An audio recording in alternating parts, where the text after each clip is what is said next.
때는 조선 초 결궁으로 길을 떠난 세종대왕. 그런데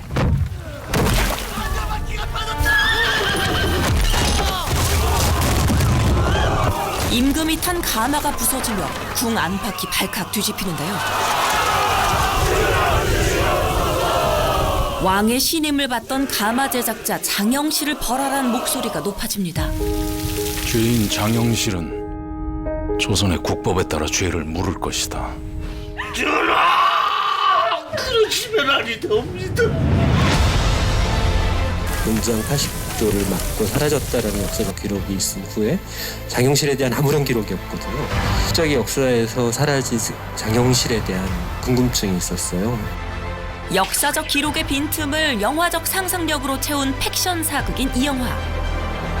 8월의 크리스마스, 봄날은 간다의 섬세한 멜로 장인 허진호 감독과 20년 만에 재회한 두 레전드 배우 최민식, 한석규가 보여줄 조선 최고의 브로맨스라는 소문이 들려오는데요. 신분이 무슨 상관이냐.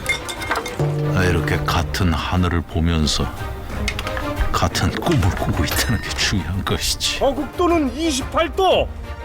조선의 시간과 하늘을 만들고자 했던 세종대왕, 그리고 천재 과학자 장영실.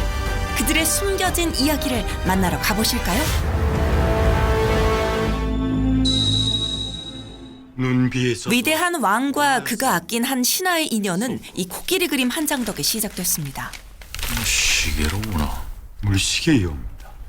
이 그림 누가 그린 것이냐? 장영실이라는 자가 그린 그림이옵니다. 장영실? 재주가 좋아 제가 동네 현에서 데려온 관노이옵니다. 관노가? 장영실이 누구냐? 긴장한 기색이 역력한 이 사내가 본 적도 없는 물시계를 정확히 그려낸 장영실. 이 그림 보고 똑같이 만들어 볼 수 있겠느냐? 코끼리가 없습니다. 이따 거기래 우리도. 뭐야 정려관? 예, 전하. 그 외나라에서 선물로 보낸 코끼리 지금 어딨나? 하도 많이 먹어서 전라도 장도로 귀양을 보냈사옵니다. 거긴 왜? 굶어 죽으라고 보냈사옵니다.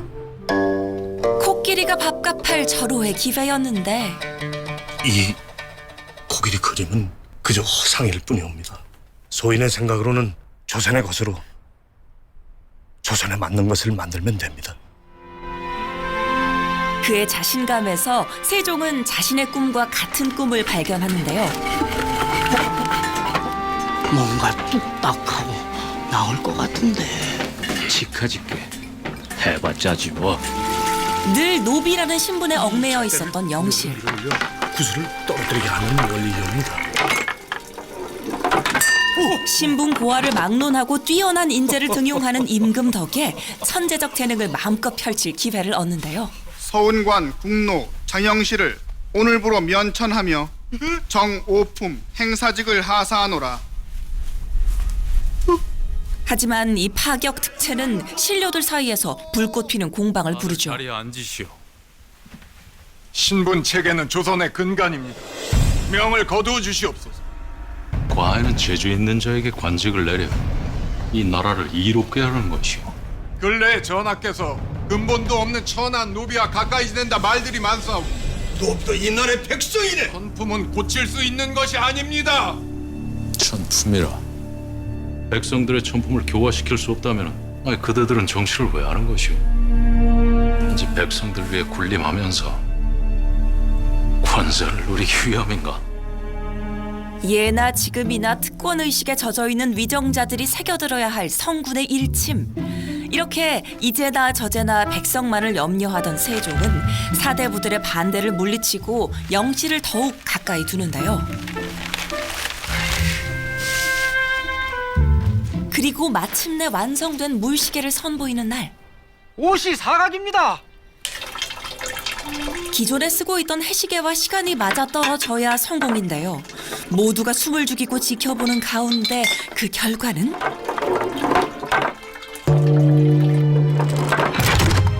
비추시오. 맞습니다. 맞아요. 이제 우리의 백성들은 낮이고 밤이고 이 자경루의 종소리에 맞춰 생활을 하게 될 것이다.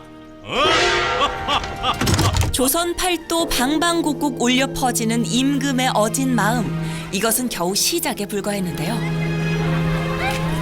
하늘을 여는 천문 역법은 명나라 황제만이 다룰 수 있는 것이옵니다. 비록 명력에 흠이 있다 하더라도 자식이 아비의 뜻을 거스르지 않듯이 조선은 명나라를 따라야 하옵니다. 백성들의 불편함이 이리 큰데 어찌 그것을 사대의 잣대로 논할 수 있겠어? 농사 짓는 백성들의 사정을 살핀 끝에 이번엔 명나라를 따른 절기가 아닌 우리 땅에 맞는 우리의 절기를 측정하기로 마음먹은 세종. 그 작은 거 말고 이 큰 하늘 들어라. 아이고 가나. 개의치 말고 어서 계속하거라. 그의 뜻에 따라 영실은 조선의 하늘을 읽는 천문 관측기기 간이를 완성하는데요.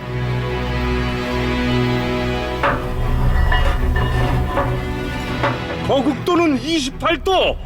그렇게 우리 하늘의 별자리를 읽어내는 데 성공하니 한양이 남경보다 반 시즌 빠르옵니다. 큰일 했다. 두 사람은 군신의 관계를 넘어 뜻을 함께하는 벗으로서 위대한 일들을 이뤄가죠. 장영실이라는 분이 세종 대왕님의 진짜 베스트 프렌드가 아닐까? 서로에 대한 동료의식, 구정, 존경, 다른 상상으로 이 두 사람의 일을 풀어보는 거죠. 감독은 잘 알려진 역사 속 두 인물의 위대한 업적과 의미를 어떤 남녀의 로맨스보다도 절절하고 애틋한 우정에 녹아내며 신선한 시각으로 풀어내는데요. 물식의 자정은 어떠했을지, 천문 기구들은 어떠했을지 굉장히 많은 연구들이 필요했던 것 같아요. 특히 사실적으로 재현된 두 천재 위인들의 발명품은 적재적소에 등장해 관객의 호기심을 자극합니다. 한편 비밀리에 진행해온 천문 사업이 명나라에 발각되고 조선의 임금은 들으라. 짐이 온정을 베푸는 마지막 기회다. 그대들이 살기를 원한다면 지금 즉시 천문 연구를 중단하고 그 기기들을 스스로 폐하여 제후국의 도리를 다하라. 누구도 넘보지 못할 홀로 선 조선에 대한 꿈이 좌절될 위기에 처하는데요. 전하, 제가 도적놈이옵니까? 제가 만든 천문의기들이 명나라에서 훔쳐온 것들이옵니까? 이놈이 어느 한전이라고 전하께서 꾸신 꿈을 제2 두 손에 담은 것이 정녕 죄가 된단 말이옵니까? 그것이 바로 네 죄다.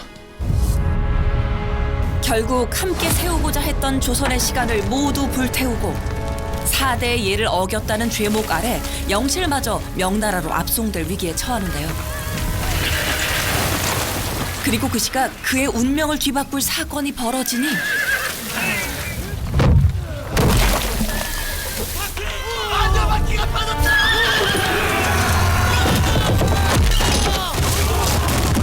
바퀴가 부서지는 바람에 뒤집힌 가마. 이는 건국 이래 본 적 없는 엄청난 사건인데요. 그 가운데 감히 왕의 목숨을 노린 영모의 단서가 발견되니 조선의 하늘을 꿈꿨던 위대한 왕. 대호군이 아녀바퀴의 균형이 맞지 않는 데서 분명히 확인했습니다. 그리고 역사에서 사라진 천재 과학자. 자네 눈에는 뭐가 보이나 영실이? 전하의 나라가 보이옵니다. 신분의 벽을 넘어 뜻을 함께한 두 벗의 뜨거운 이야기가 찾아옵니다.